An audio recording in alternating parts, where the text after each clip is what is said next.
ابھی پچھلے سے پچھلے سال پھر وہی پارا تھانہ یاد آ رہا ہے مجھے. وہ کراچی کے ایک ٹی وی چینل کے اوپر ایک مولانا نے کہا کہ مولا علی تمام انبیاء سے افضل نبی، ہمارے نبی کے بعد، ہمارے نبی کے علاوہ، سرکار خاتم کے علاوہ مولا علی تمام انبیاء سے افضل تھے. تو کہا جی توہین انبیاء ہو گئی ہے اور ان پر توہین انبیاء کا پرچہ کٹے گا. یہاں جمع کروایا آپ کے یہاں. اور ہم نے تو کہا کہ ان کو پرچہ کریں، اور پھر وہاں اس وقت میں ہم نے جو جواب دیا تھا وہ بہت زیادہ پھیلا تھا سوشل میڈیا کے اوپر.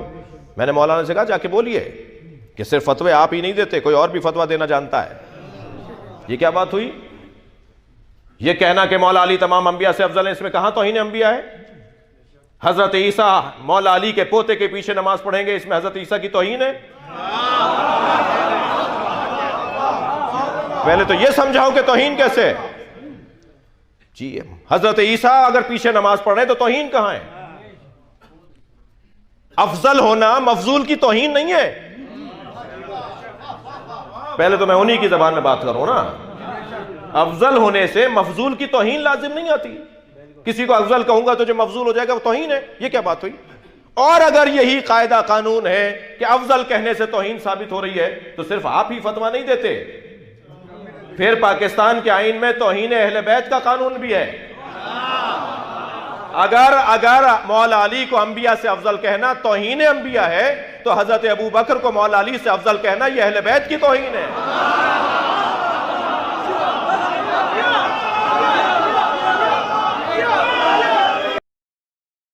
الحمدللہ رب العالمین والصلاة والسلام علی سید الانبیاء والمرسلین وعلی آلہ واصحابہ اجمعین. اما بعد فاعوذ باللہ من الشیطان الرجیم. بسم اللہ الرحمن الرحیم. وقل جاء الحق وزهق الباطل ان الباطل کان زہوقا. صدق اللہ العظیم.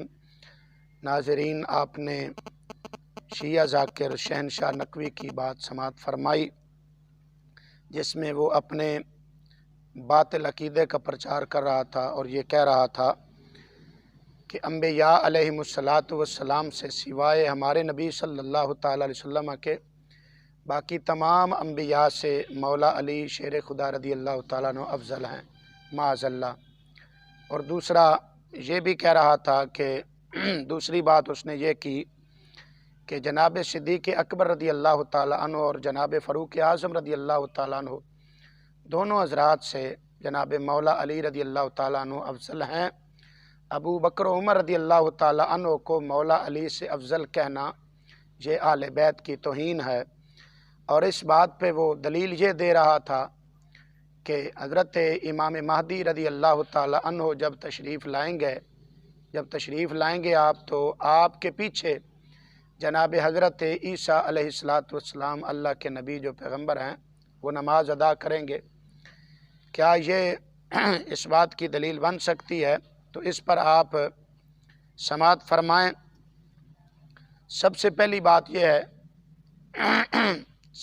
بات آپ یہ سماعت فرمائیں کہ اللہ تعالیٰ نے اپنے انبیاء کو سب سے اعلیٰ، سب سے بلند مرتبہ عطا فرمایا ہے. اپنی مخلوق میں سے انبیاء کو سب سے بلند درجہ عطا فرمایا ہے. نبوت سے بڑھ کر اللہ تعالیٰ نے اپنی مخلوق میں سے کسی کو انعام نہیں عطا فرمایا. سب سے اعلیٰ اللہ کا انعام، سب سے اعلیٰ منصب اللہ تعالیٰ کا جو اللہ تعالیٰ نے بندوں کو عطا فرمایا ہے وہ نبوت و رسالت ہے. جبکہ شیعہ حضرات یہ کہہ رہے ہیں، شہنشاہ نقوی عالم شیعہ کہہ رہا ہے کہ مولا علی رضی اللہ تعالیٰ عنہ سوائے ہمارے نبی صلی اللہ علیہ وسلم کے سب انبیاء سے افضل ہیں. قرآن پاک کی آیات مبارکہ کا پہلے آپ مطالعہ فرمائیں اور سماعت فرمائیں. سب سے پہلے میں آیت مبارکہ پیش کرنے لگا ہوں. قرآن پاک کی آیت مبارکہ ہے، 3 پارہ ہے. اللہ تعالیٰ ارشاد فرماتا ہے تلک الرسل فضلنا بعضهم علی بعض. فرمایا یہ رسول ہیں کہ ہم نے ان میں سے بعض کو بعض پر فضیلت عطا فرمائی ہے. اسی طرح سورہ بنی اسرائیل پارہ نمبر 15 کی آیت مبارکہ ہے. اللہ تعالیٰ ارشاد فرماتا ہے وَلَقَدْ فَضَّلْنَا بَعْضَ النَّبِيِّينَ عَلَى بَعْضٍ وَآتَيْنَا دَاوُودَ زَبُورًا. تو اللہ تعالیٰ فرماتا ہے ہم نے تحقیق ہم نے بعض نبیوں کو بعض پر فضیلت عطا فرمائی ہے۔ تو قرآن پاک تو یہ کہہ رہا ہے کہ بعض نبیوں کو بعض پر فضیلت عطا فرمائی۔ قرآن پاک میں کوئی ایک بھی ایسی دلیل نہیں ہے جس سے شہنشاہ نقوی یہ ثابت کر سکتا ہو کہ اہل بیت یعنی غیر نبی نبی سے افضل ہو۔ غیر نبی کا نبی سے افضل ہونا یہ کسی ایک آیت سے بھی ثابت نہیں کر سکتے۔ اور پھر آپ نے گفتگو اس کی سماعت فرمائی جس میں وہ عقلی طور پر دلیلیں پیش کر رہا تھا، جبکہ اس پر کوئی واضح دلیل قرآن و حدیث سے پیش نہیں کر سکا۔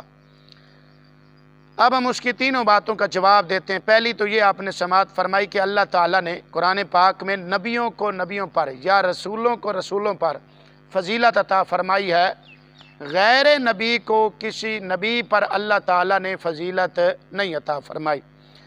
اور پھر اسی طرح قرآن پاک کی آیت مبارکہ ہے، سورہ نساء ہے، پارہ نمبر 5 ہے، اللہ تعالیٰ ارشاد فرماتا ہے انعم اللہ علیہم من النبیین والصدیقین والشہداء والصالحین۔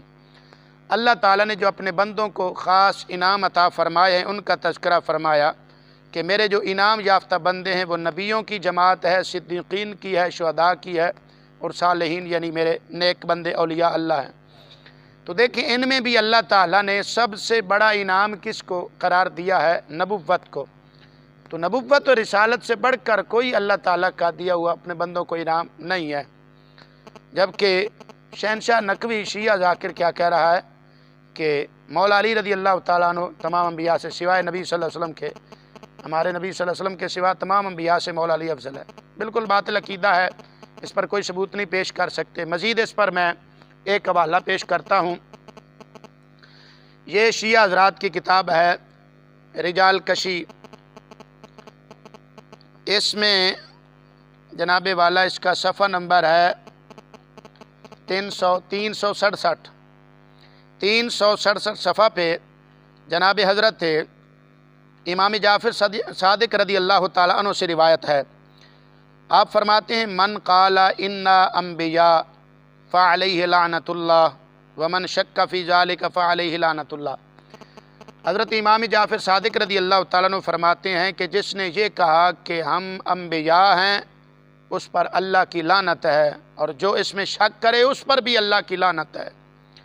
یہ رجال کشی شیعہ حضرات، شہنشاہ نقوی صاحب اپنی اس کتاب کو سماعت کیجئے اور دیکھیے اس کتاب کے لکھنے والے ابو جعفر محمد بن حسن بن علی توسی، اور یہ ایران سے چھپی ہے، سوق القدس سے، ایران کا چھاپا ہے میرے پاس۔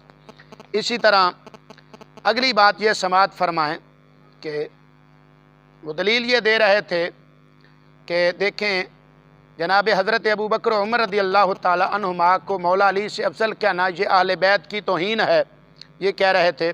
تو اس پر میں سنی شیعہ دونوں حضرات کی کتب سے میں دلائل پیش کرتا ہوں۔ سب سے پہلے یہ بخاری شریف کا حوالہ سماعت کیجئے۔ مولا علی رضی اللہ تعالیٰ عنہ کے صاحبزادے حضرت محمد بن حنفیہ رضی اللہ تعالیٰ عنہ، آپ نے اپنے والد گرامی مولا علی رضی اللہ تعالیٰ عنہ سے پوچھا ای الناس خیر بعد رسول اللہ صلی اللہ علیہ وسلم؟ قال ابو بکر۔ محمد بن حنفیہ فرماتے ہیں کہ میں نے اپنے والد گرامی سے پوچھا کہ رسول اللہ صلی اللہ تعالیٰ علیہ وسلم کے بعد سب سے بہتر کون ہے؟ تو مولا علی رضی اللہ تعالیٰ عنہ نے فرمایا ابو بکر رضی اللہ عنہ۔ قلت ثم من؟ محمد بن حنفیہ کہتے ہیں میں نے دوبارہ پوچھا کہ پھر ابو بکر کے بعد کون افضل ہے؟ تو مولا علی فرماتے ہیں ثم عمر، پھر حضرت عمر فاروق رضی اللہ تعالیٰ عنہ ہے۔ حضرت محمد بن حنفیہ فرماتے ہیں وخشیت ان یقول عثمان، اب مجھے ڈر ہوا کہ آپ تیسری مرتبہ عثمان کا نام نہ لے لیں۔ تو محمد بن حنفیہ کہتے ہیں میں نے پھر خود ہی کہہ دیا قلت ثم انت، پھر کیا حضرت عمر کے بعد آپ افضل ہیں؟ تو مولا علی رضی اللہ تعالیٰ نے فرمایا ما انا الا رجل من المسلمین، میں تو نہیں ہوں مگر مسلمانوں میں سے ایک شخص ہوں۔ اس کا مطلب یہ نہیں کہ مولا علی کا کوئی مقام مرتبہ نہیں، بلکہ یہ آپ کی عاجزی اور انکساری ہے، آپ کا بھی بہت بڑا مقام بہت مرتبہ ہے، لیکن وہ ایک الگ موضوع ہے۔ تو ایک حوالہ آپ نے یہ بخاری شریف کا سماعت کیا، اب دوسرا حوالہ سماعت کیجئے۔ یہ امام احمد بن حنبل رحمۃ اللہ تعالی علیہ کی فضائل صحابہ میرے سامنے موجود ہے، اس میں روایت ہے، خود حضرت مولا علی رضی اللہ تعالی عنہ اس حدیث پاک کے راوی ہیں۔ آپ خود فرماتے ہیں الا اخبرکم بخیر هذه الامت بعد نبیہا، مولا علی فرماتے ہیں کیا میں تمہیں ایسا شخص نہ بتاؤں جو اس امت میں نبی صلی اللہ علیہ وسلم کے بعد سب سے بہتر ہے؟ پھر خود ہی فرمایا ابو بکر، وہ ابو بکر ہے۔ پھر فرمایا ثم قال الا اخبرکم، پھر آپ نے کہا الا اخبرکم بخیر هذه الامت بعد ابی بکر عمر، فرمایا کہ کیا میں تمہیں خبر نہ دوں کہ ابو بکر صدیق رضی اللہ تعالیٰ عنہ کے بعد اس امت میں سب سے بہتر شخص کون ہے؟ تو پھر خود ہی فرمایا عمر، یعنی حضرت عمر فاروق رضی اللہ۔ دیکھیں مولا علی رضی اللہ تعالیٰ عنہ آپ خود فرما رہے ہیں، بخاری شریف کی حدیث بھی آپ نے سماعت فرمائی، اور فضائل صحابہ امام احمد بن حنبل رحمۃ اللہ تعالیٰ علیہ کی اس سے آپ نے حدیث سماعت فرمائی کہ مولا علی رضی اللہ تعالیٰ عنہ خود فرما رہے ہیں کہ نبی صلی اللہ تعالیٰ علیہ وسلم کے بعد سب سے افضل، یعنی اس امت میں سب سے افضل کون ہے؟ جناب ابو بکر صدیق ہیں، اور پھر ان کے بعد جناب حضرت فاروق اعظم رضی اللہ تعالیٰ عنہ ہیں۔ اسی طرح ایک دوسرا حوالہ بھی سماعت فرمائیں، اسی فضائل صحابہ صفحہ نمبر 26 پہ یہ روایت ہے، حضرت مولا علی رضی اللہ تعالیٰ عنہ خطبہ ارشاد فرما رہے ہیں، اور اس خطبے میں ارشاد فرماتے ہیں من خیر هذه الامت بعد نبیہا، کہ تمہیں پتہ ہے کہ نبی صلی اللہ علیہ وسلم کے بعد اس امت میں سب سے افضل کون ہے؟ تو سامعین نے، سننے والوں نے آپ سے کہا فقلنا انت، کہتے ہیں ہم نے کہا کہ انت یا امیر المومنین، اے فاروق، اے امیر المومنین حضرت مولا علی رضی اللہ تعالیٰ عنہ نبی صلی اللہ علیہ وسلم کے بعد سب سے افضل آپ ہیں۔ تو مولا علی رضی اللہ تعالیٰ عنہ نے اس کا انکار فرمایا، فقال لا خیر هذه الامت بعد نبیہا ابو بکر ثم عمر، مولا علی رضی اللہ تعالیٰ نے فرمایا کہ نہیں، اس امت میں نبی صلی اللہ علیہ وسلم کے بعد سب سے افضل میں نہیں ہوں، بلکہ نبی صلی اللہ علیہ وسلم کے بعد سب سے افضل ترین جو ہستی ہے ان کا نام جناب حضرت ابو بکر صدیق ہے، پھر ان کے بعد جو افضل ہیں وہ جناب فاروق اعظم رضی اللہ تعالیٰ عنہ ہیں۔ دیکھیں خود مولا علی رضی اللہ تعالیٰ عنہ اس بات کا انکار فرما رہے ہیں، جبکہ شیعہ ذاکر کیا کہہ رہا ہے کہ حضور صلی اللہ تعالیٰ علیہ وسلم کے بعد سب سے افضل مولا علی کی ذات ہے۔ مولا علی خود اس بات کا انکار فرما رہے ہیں، حتیٰ کہ شیعہ حضرات نے تو ابو بکر و عمر کو بھی پیچھے چھوڑ دیا، تمام انبیاء سے بھی سوائے حضور صلی اللہ علیہ وسلم کے تمام انبیاء کو بھی پیچھے کر دیا، اور جناب مولا علی رضی اللہ تعالیٰ عنہ کو ان سے بھی، تمام انبیاء سے بھی افضل قرار دے دیا، جبکہ مولا علی رضی اللہ تعالیٰ عنہ ببانگ دہل اس بات کا انکار فرما رہے ہیں۔ اور پھر شہنشاہ نقوی شیعہ ذاکر کیا کہتا ہے کہ ابو بکر و عمر کو مولا علی سے افضل کہنا یہ جناب مولا علی کی اور اہل بیت کی توہین ہے۔ تو آئیے مولا علی سے پوچھتے ہیں کہ کیا یہ توہین ہے؟ تو آئیے اسی فضائل صحابہ سے آپ کو میں یہ حوالہ پیش کرنا چاہ رہا ہوں، امام احمد بن حنبل رحمۃ اللہ تعالیٰ علیہ کی یہی فضائل صحابہ، اس کا صفحہ نمبر 26 ہے۔ حضرت مولا علی رضی اللہ تعالیٰ عنہ سے پوچھا گیا، بلکہ خود حضرت مولا علی رضی اللہ تعالیٰ نے فرمایا آپ فرماتے ہیں لا یفضلنی احد علی ابی بکر و عمر الا جلدتہ حد المفتری، مولا علی رضی اللہ تعالیٰ عنہ فرماتے ہیں کہ اگر میرے پاس کسی ایسے شخص کو لایا گیا جو حضرت ابو بکر و عمر رضی اللہ تعالیٰ عنہ پر مجھے فضیلت دے، تو فرماتے ہیں میں اسے جو مفتری کی، یعنی جو بہتان لگانے والے کی، جھوٹ بولنے والے کی جو سزا ہے میں اسے سزا دوں گا۔ اور جھوٹ بولنے کی جو سزا قرآن پاک میں اللہ تعالیٰ نے بیان فرمائی ہے، سورہ نور پڑھ کر دیکھ لیں، اللہ تعالیٰ فرماتا ہے 80 جلدہ، اس کو 80 کوڑے لگائے جائیں گے۔ تو حضرت مولا علی رضی اللہ تعالیٰ عنہ تو فرما رہے ہیں کہ جو مجھے ابو بکر و عمر پر فضیلت دے میں اس کو 80 کوڑے لگاؤں گا۔ ابو بکر و عمر اس امت میں میرے نبی صلی اللہ تعالیٰ علیہ وسلم کے بعد اس امت میں سب سے افضل و بہتر ہیں ابو بکر صدیق رضی اللہ تعالیٰ عنہ، اور ان کے بعد جناب حضرت عمر فاروق رضی اللہ تعالیٰ عنہ کو۔ جناب والا یہ تو اہل سنت کی کتب تھیں، ہو سکتا ہے کوئی شیعہ یہ کہے کہ یہ تو تمہاری کتابیں ہم نہیں مانتے، تو آئیے شیعہ حضرات کی کتابوں سے ایک حوالہ بھی پیش کرتے چلیں۔ یہ وہی جس کا میں ایک حوالہ پہلے عرض کر چکا ہوں آپ حضرات کے سامنے، اور آپ سماعت فرما چکے ہیں۔ یہ رجال کشی شیعہ حضرات کی معتبر کتاب ہے، لکھنے والے ابو جعفر محمد بن حسن بن علی توسی ہیں، ایران کا چھاپا ہے، عربی زبان میں ہے۔